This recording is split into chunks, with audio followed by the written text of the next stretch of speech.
한국에서 윤석열 전 대통령에게 내란 우두머리, 직권 남용 권리행사 방해 혐의로 무기징역이라는 1심 판결에 전 세계가 주목했습니다.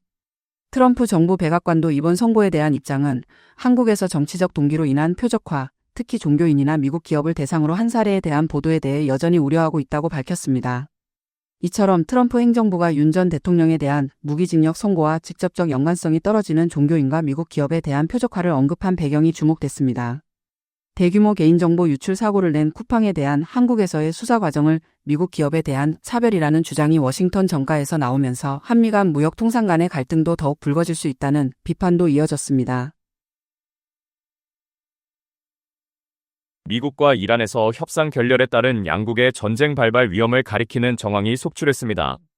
최근 24시간 동안 미국이 F-35 스텔스기와 F-16 등 전투기 50여 대를 중동으로 이동시켰습니다.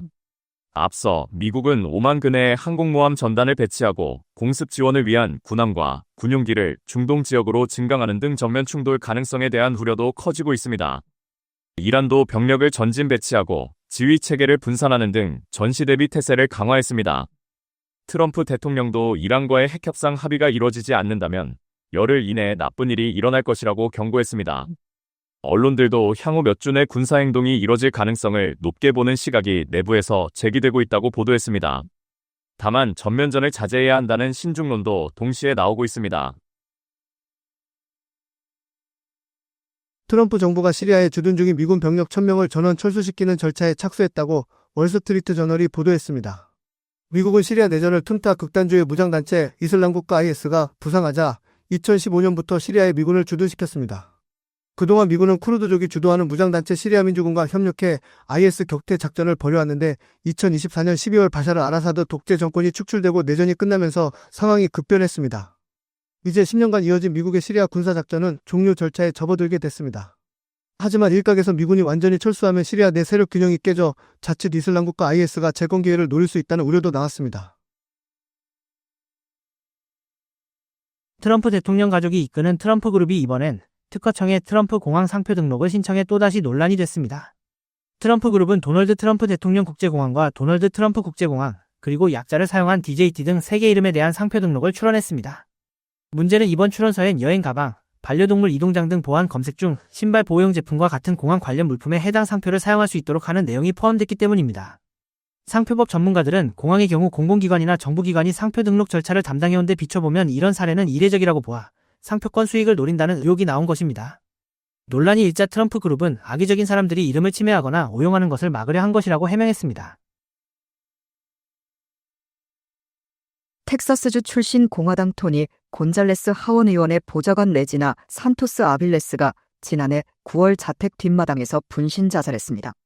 이후 현지 언론 매체의 보좌관이 사망 전 지인에게 보낸 메시지가 공개되면서 사건은 진실 공방으로 확산되는 분위기입니다.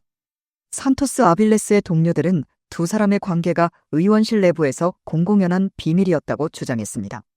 또한 그녀의 남편이 외도 사실을 알게 되자 곤잘레스 의원이 그녀를 업무에서 배제하고 만남을 의도적으로 피하면서 정신적 상태가 급격히 악화됐다는 증언도 나왔습니다. 곤잘레스 의원은 의혹을 전면 부인하고 있습니다. 언론 매체들은 이번 사건이 공화당 경선에 미칠 영향에 주목하고 있습니다.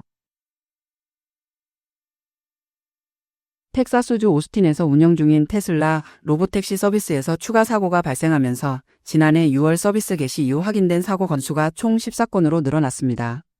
새로 보고된 5건의 사고는 모두 모델 Y 차량이 자율주행 모드로 작동하는 상태에서 발생했습니다. 제출된 자료에는 기존 사고 가운데 1건을 입원 치료가 필요한 부상으로 상향 조정한 내용도 포함됐지만 테슬라는 이를 공개적으로 알리지 않았다는 비판도 이어졌습니다. 언론 매체는 로보택시 사고율이 점차 높아지고 있다고 평가했습니다. 테슬라 로보택시 사고 1건당 주행거리는 약 5만 7천 마일로 나타났습니다.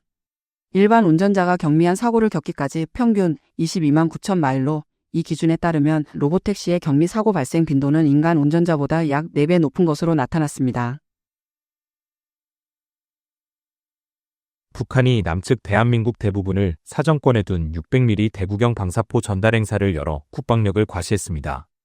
김정은 북한 국무위원장은 방사포를 사열하고 이 무기가 사용된다면 교전 상대국의 군사 하부 구조들과 지휘체계는 삽시간에 붕괴될 것이라며 이 무기의 사용이 현실화될 때에는 그 무슨 신의 보호라는 것도 받지 못할 것이라고 주장했습니다. 앞으로도 다양한 무기 체계의 시험과 공개가 이어질 것도 시사했습니다. 600방사포는 사거리 400km의 유도 기능을 갖춰 한미정보당국은 단거리 탄도미사일로 분류하고 있습니다. 일단 600방사포가 대규모로 공개되면서 이 무기 체계가 사실상 실전 배치 단계에 도달한 것으로 평가됐습니다.